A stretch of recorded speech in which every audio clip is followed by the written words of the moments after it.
Hello guys, welcome back to my channel. So guys, आज मैं आपके लिए लेके आऊँ डॉक्टर स्लम के एपिसोड 8 के एक्सप्लेनेशन। अगर आपने इससे पहले के एपिसोड नहीं देखे तो आप उन्हें हमारे चैनल पर जाके देख सकते हो। साथ ही मैं उन वीडियो की लिंक नीचे डिस्क्रिप्शन में भी दे दूंगा, तो आप उन्हें भी चेकआउट कर सकते हैं। और मैं आपको रैंडम सीन हटाकर मेन स्टोरी के हिसाब से एक्सप्लेन करूंगा। सो एपिसोड 8 की स्टार्टिंग में ना हमें यहाँ पे न्यूल के बचपन में दिखाया जाता है। यहाँ पे उसकी पूरी फैमिली ना असल में बीच पे घूमने आई थी और काफी सारी फोटोज भी साथ में क्लिक करते हैं। और फिर नेक्स्ट सीन में असल में ये दोनों स्कूल से घर जा रहे थे, तो वो बता रहा था कि मैं और मेरी बहन ना कभी भी एक जैसे नहीं थे। मैं तो वैसे पढ़ाई में होशियार नहीं था, लेकिन मेरी बहन तो पढ़ाई में टॉपर थी। मुझे डेटिंग करना पसंद था और उसे पढ़ाई करना। लेकिन शायद ना अब चीजें थोड़ी चेंज होने लगी है। वो ना अब मेरी जैसी बनती जा रही है और मुझे भी ना उस पर शक हो रहा है कि वो ना शायद किसी को डेट कर रही है। लेकिन उसे ये नहीं पता कि डेट असल में करते कैसे है, कहाँ घूमने जाते हैं, उसे किस तरह से ट्रीट करते हैं। तो फिर ना वो बाद में यहाँ पे उसके सिस्टर के पास जाके ना उससे कह रहा था कि अगर तुम्हें किसी चीज में मदद चाहिए मुझसे तो तुम मुझे बता सकती हो। लेकिन यहाँ पे हानियोल तो उसे मना करके वहां से भगा देती है। लेकिन यहाँ पे वो जाते समय ना असल में हानियोल का पर्स उठा लेता है और यहाँ पे हानियोल ने भी उसे देख लिया था, तो वो उसे रोक के ना काफी ज्यादा उसकी पिटाई करती है। लेकिन वो यहाँ पे मार खाते हुए ना नेहुल की किताब जब देखता है तो उसे पता चल ही जाता है कि ये ना सचमुच किसी को डेट कर रही है। तो फिर ना वो जब यहाँ पे अकेली थी तो वो ना कल रात के बारे में सोचने लग जाती है कि जोंग्यू ने मुझे बार बार कहा था कि वो ना मुझे पसंद करता है। क्या इसका मतलब हम डेट कर रहे हैं? हमने हाथ भी पकड़ा था, लेकिन उसने तो कभी ऐसा नहीं कहा कि हम डेट कर रहे हैं। मुझे तो कुछ समझ ही नहीं आ रहा। इसलिए वो ना यहाँ पे फिर बाहर जाके अपनी मॉम के पास बैठ जाती है और उनसे पूछने लग गई थी। लेकिन वो ना यहाँ पे अपना नाम नहीं लेती, कह रही थी कि मेरे ना एक दोस्त को मदद चाहिए। लेकिन यहाँ पे उसके मॉम के पास से ना उसे कुछ खास नहीं पता चलता, इसलिए वो ना फिर यहाँ पे अपने मामा के पास भी चले जाते हैं। लेकिन यहाँ भी उसे ना कुछ भी पता नहीं चलता, क्योंकि वो तो यहाँ पे ना अपनी पिछले 20 साल पहले की डेटिंग के बारे में बता रहा था और अब तक ना ये असल में सिंगल था। लेकिन तभी ना यहाँ पे उसका भाई वहाँ आके उससे कह रहा था कि तुम ना इस बारे में मुझसे पूछ सकती हो, मुझे ना इसका काफी ज्यादा एक्सपीरियंस है। लेकिन यहाँ पे हानियोल तो असल में उसे बाहर से डांट के ना सीधे ही फिर जोंग्यो के पास चली गई थी और उससे कह रही थी कि मुझे ना तुमसे एक अर्जेंट बात करनी है। तो वो ना जब इसी बारे में उससे पूछने ही वाली थी कि यहाँ पे हानियोल का भाई ना वहाँ पे आ जाता है। तो ये देख के यहाँ पे हानियोल भी काफी ज्यादा घबरा गई थी और वो ना यहाँ पे हड़बड़ाहट में ना बाथरूम के अंदर जाके छुप जाती है। और वही यहाँ पे उसका भाई ना अंदर आके फिर यहाँ पे जोंग्यू से कह रहा था कि तुम मेरे बहन के साथ कहीं खेल तो नहीं खेल रहे? उसे ऐसा लग रहा है कि तुम दोनों ना डेट पे गए थे और तुम दोनों ने साथ में हाथ भी पकड़ा हुआ था। तुम ना उसे बेवकूफ नहीं बना सकते, तुम्हें उसके साथ बाहर डेट पे जाना चाहिए, क्योंकि वो ना काफी ज्यादा परेशान लग रही है तुम्हारी वजह से। और वही यहाँ पे न्यूल ना असल में बाथरूम में काफी ज्यादा गुस्सा हो रही थी उसके भाई के ऊपर कि ये पागल यहाँ पे क्या बकवास कर रहा है। और गलती से ना यहाँ पे शॉवर भी ऑन हो जाता है, तो वो ना पूरी भीग गई थी यहाँ। और इधर यहाँ पे उसके भाई ने भी ये आवाज सुन ली थी, तो वो जब अंदर देखने जा ही रहा था कि यहाँ पे जोंग्यू ने उसे रोक लेता है और उससे कह रहा था कि अरे हम डेट पे गए तो थे कल, वो हमारी डेट ही थी, तुम टेंशन मत लो। ये सब कह के ना उसे वहां से भगा देता है। और वो ना फिर यहाँ पे हानियोल के पास जाके उससे पूछ रहा था कि क्या तुम ठीक तो हो ना? लेकिन यहाँ पे हानियोल तो काफी ज्यादा शॉक में थी, क्योंकि उसने भी ना ये सुन लिया था।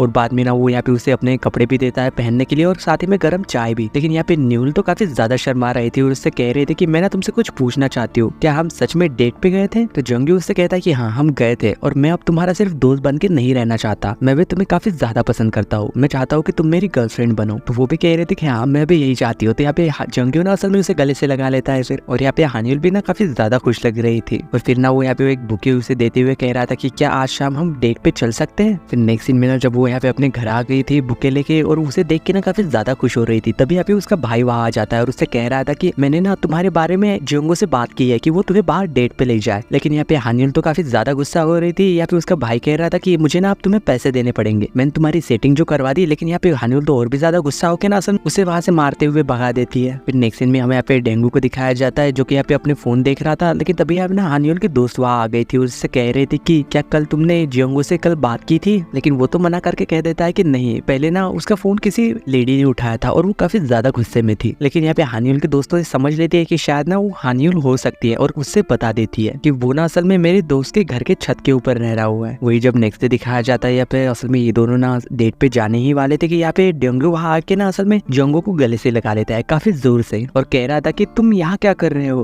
तुम ऐसी जगह कैसे रह सकते हो, तुम्हें मुझे बताना तो चाहिए था ना, मुझे तुम्हारी काफी ज्यादा फिक्र हो रही थी, तुमने मेरे कॉल का भी कोई जवाब नहीं दिया, तुम इतने ज्यादा सफर कर रहे थे लेकिन मैं तुम्हारी मदद नहीं कर पाया, मुझे माफ कर दो। तो इसी दौरान यहाँ पे जोंगो को पता चल जाता है कि असल में हानियोल ना इसी लड़के के साथ ब्लाइंड डेट पे गई हुई थी। लेकिन वो भी यहाँ पे उसे बता देता है कि मैंने ना असल में इसे हॉरन समझ लिया था, ये बस एक मिसअंडरस्टैंडिंग थी। और साथ ही में ना वो यहाँ पे हानियोल से कह रहा था कि मैं ना इससे अकेले में बात करना चाहता हूँ। तो फिर ना यहाँ पे हानियोल वहां से चली गई थी। वही इधर फिर हमें यहाँ पे एक रेस्टोरेंट में दिखाया जाता है, ये दोनों असल में बात करने के लिए बाहर आए हुए थे। यहाँ पे वो ना काफी ज्यादा उससे माफी मांग रहा था और कह रहा था कि मुझे ना तुम्हारी काफी ज्यादा फिक्र हो रही थी। तो यहाँ जोंग्यू भी उससे कह रहा था कि अरे कोई बात नहीं, लेकिन शुक्रिया कि तुम मुझसे मिलने तो आए। यहाँ पे फिर ना वो उसे एक प्रपोजल देते हुए कह रहा था कि मुझे ना तुमसे बात करनी है, क्या तुम मेरे साथ साथ काम करना चाहोगे। लेकिन यहाँ पे जंगू तो इस बात का कोई जवाब नहीं देता। फिर बाद में जब वो वहाँ से घर जा रहा था तो यहाँ पे वो देखता है कि हानियुल ना असल में उसका इंतजार कर रही थी। फिर जैसे ही वो दोनों ना वहाँ से डेट पे जाने ही वाले थे कि यहाँ पे फिर से ना उसे उसका दोस्त का कॉल आ गया था, जो कि कह रहा था कि मुझे ना तुमसे अर्जेंट बात करनी है, मैं तुम्हारे घर आ रहा हूँ। लेकिन यहाँ पे जंगू तो उसे मना करके कह देता है कि तुम बाद में आना, मैं अभी बिजी हूँ। बाद में वो दोनों ना फिर वहाँ से डेट पे चले गए थे। लेकिन असल में यहाँ पे हानियुल तो उसे ना लाइब्रेरी लेके आई थी पढ़ाई करने के लिए। यहाँ पे जंगू को तो लग रहा था कि शायद ना वो कहीं घूमने जाने वाले, लेकिन ऐसा नहीं था। तो यार फिर नेहुल ना उसे बता देती है कि उसे ना क्या काम करना है। लेकिन यहाँ पे वो तो कह रहा था कि ये कोई डेट नहीं है, हम तो पढ़ाई कर रहे हैं। तो इस वजह से ना फिर वो यहाँ पे उसे ना वहाँ से डेट पे लेके चला जाता है, यानी एक रियल डेट पे। और साथ ही में ना वो उससे कह रहा था कि तुमने कहा था कि तुम जिसे पसंद करती हो ना उसके साथ बैठ के तुम पॉपकॉर्न खाने चाहती हो। और फिर बाद में ना ये दोनों थिएटर में जाके पिक्चर भी देखते हैं और यहाँ पे उनके ना काफी क्यूट से मूवमेंट भी दिखाए जाते हैं। फिर नेक्स्ट सीन में दिखाया जाता है कि ये ना असल में एक रेस्टोरेंट में आए थे। यहाँ पे इसी दौरान ना फिर यहाँ पे जंगू ना उससे पूछ लेता है कि तुमने अपनी नौकरी छोड़ दी, क्या इसके पीछे और कोई कारण था या सिर्फ बस तुम्हें वो नौकरी नहीं करनी थी। लेकिन यहाँ पे हानियुल तो उसे मना करके कह रहे थे कि अरे नहीं, ऐसा कोई कारण नहीं था, तुम टेंशन मत लो। वो इधर यहाँ पे जंगू के दोस्त को दिखाया जाता है जो कि बाहर खड़े रह के ना उसके घर को तरफ देख रहा था। फिर बाद में ना ये दोनों भी वापस घर आ चुके थे। तो यहाँ जंगू देखता है कि उसके दरवाजे के पास ना एक लिफाफा था जो कि एक वेडिंग इन्विटेशन था उसके दोस्त की शादी का, यानी कि किंगमिन की शादी होने वाली है। और यहाँ पे हानियुल को जब ये बात पता चलती है ना तो वो काफी ज्यादा हैरान हो गई थी। तो यहाँ जंगू ना असल में उसे बाहर चल के खाना खाने के लिए पूछता है, लेकिन वो तो कह रहे थे कि नहीं, मुझे ना कुछ ठीक नहीं लग रहा, हम कल चले जाएंगे। ये सब कह के ना वो वहाँ से घर चली गई थी। वही फिर नेक्स्ट मॉर्निंग जब दिखाया जाता है यहाँ पे जंगू ना फिर से जब उसे कॉल करता है, लेकिन यहाँ पे हानियुल तो उसे मना कर देती है, कह रही थी कि मुझे ना कुछ काम है इसलिए मैं बाहर आई हूँ,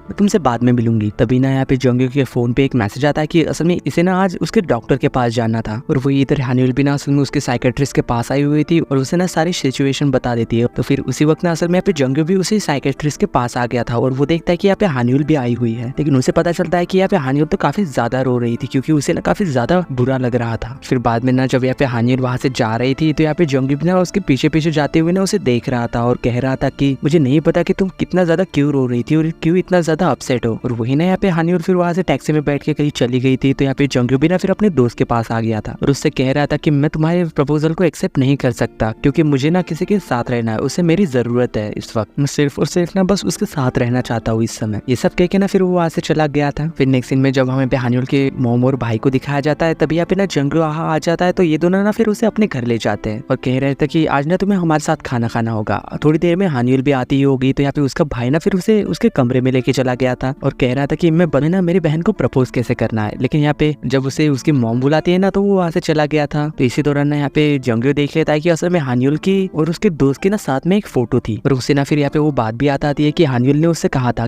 किसने कहा कि मैंने किसी को डेट नहीं किया, मैंने भी पहले किसी को डेट किया है। और वही इधर हानियुल को दिखाया जाता है जो कि ना किसी डॉक्टर के साथ बात कर रही थी। यहाँ पे वो डॉक्टर उसे बता रही थी कि किंगमिन की ना असल में शादी हो रही है और उसकी वाइफ ना इसी कंपनी की बेटी है। जब उस लड़के के फादर को पता चला था कि असल में किंगमिन एक प्रोफेसर है तो वो ना फिर राजी हो गए थे शादी के लिए क्योंकि कंपनी को भी ना इससे काफी ज्यादा फायदा होने वाला है। और साथ ही में ना ये भी बता देती है कि असल में वो ना अपने काम को छोड़ने वाला है कि वो जाके ना असल में अपने ससुर की कंपनी में काम करने वाला है। फिर तो वो ना आज रात फेयरवेल पार्टी भी देने वाला है और मुझे ऐसा लगा कि मुझे ये बात ना तुम्हें बता देनी चाहिए क्योंकि असल में वो प्रपोजल तो तुम्हारा ही था ना, तुम्हारी वजह से असल में किंगमिन प्रोफेसर बन पाया था। फिर ना जब वो वहां से घर जा रही थी तो वो ना फिर याद करती है कि कैसे ना उसके बचपन में उसके काफी अच्छे दिन बीते थे, उसे हर चीज मिल रही थी और वो काफी ज्यादा मेहनत करती थी। लेकिन जब उसके फादर ना अचानक बीमार हो गए थे तो वो ना काफी ज्यादा टूट चुकी थी क्योंकि असल में उसके फादर ही थे जो कि ना उसकी लाइफ को काफी अच्छे से संभालते थे। लेकिन बाद में ना फिर उसे एक इंसान और मिल गया था जो कि ना उसकी काफी मदद किया करता था। लेकिन फिर कुछ समय बाद उसे पता चला कि असल में वो कोई अच्छा इंसान तो नहीं ही था क्योंकि किंगमिन ना असल में प्रोफेसर बन गया था हानियुल की वजह से, क्योंकि हानियुल ने जो प्रपोजल बना के दिया था वो असल में किंगमिन ने ना अपने नाम पे कर लिया था और उसने ना हानियुल का नाम उस प्रपोजल में से हटा दिया था और इसी वजह से वो प्रोफेसर बन पाया। फिर ना वो बाहर जाके फिर उससे पूछती भी है कि तुमने ऐसा क्यों किया, मेरा नाम क्यों हटाया प्रपोजल में से, तुमने सिर्फ मेरा इस्तेमाल किया। लेकिन वो तो कह रहा था कि ऐसा नहीं है, मैं भी तुम्हें ना किसी अच्छे पोस्ट पे भेज दूंगा, लेकिन अगर मैं बर्बाद हो गया ना तो तुम भी ना बर्बाद हो जाओगी। इस वजह से फिर यहाँ पे हानियुल तो कुछ नहीं कर पाती। फिर वही इधर प्रेजेंट में दिखाया जाता है, यहाँ पे हानियुल ना असल में फेयरवेल पार्टी में आ गई थी। तो यहाँ पे किंगमिन ना असल में उसे देख के तो काफी ज्यादा शॉक हो गया था और उससे पूछ रहा था कि तुम यहाँ क्या कर रही हो। हानियुल तो फिर यहाँ पे कह रही थी कि क्यों मैं यहाँ नहीं आ सकती, लेकिन वो कह रहा था कि अरे ऐसा नहीं है, तुम तो जरूर आ सकती हो। और फिर ना वो जब यहाँ पे उसे ड्रिंक ऑफर करता है तो यहाँ पे हानियुल ना असल में वो ड्रिंक उसके मुंह पे फेंक देती है, क्योंकि वो ना काफी ज्यादा गुस्से में थे और कह रहे थे कि तुम ना काफी ज्यादा धोखेबाज हो, अपने काम को ना ईमानदारी से करना चाहिए, तुम ना सिर्फ दूसरे के काम का फायदा उठाते हो और कुछ नहीं। ये सब कह के ना वो वहाँ से चली गई थी। और फिर वही बाद में हमें पे होरिन और डेंगू को दिखाया जाता है, जो कि यहाँ पे उससे पूछ रही थी कि तुमने कल जंगो से क्या बात की थी। यहाँ वो ना फिर उसे सब कुछ बता देता है कि मैं ना असल में उसे एक जॉब ऑफर करने गया था। फिर वही इधर हमें यहाँ पे हानियुल को दिखाया जाता है, जो कि यहाँ पे ड्रिंक कर रही थी अकेले में, वो काफी ज्यादा सैड भी लग रही थी। तभी यहाँ पे ना होरिन का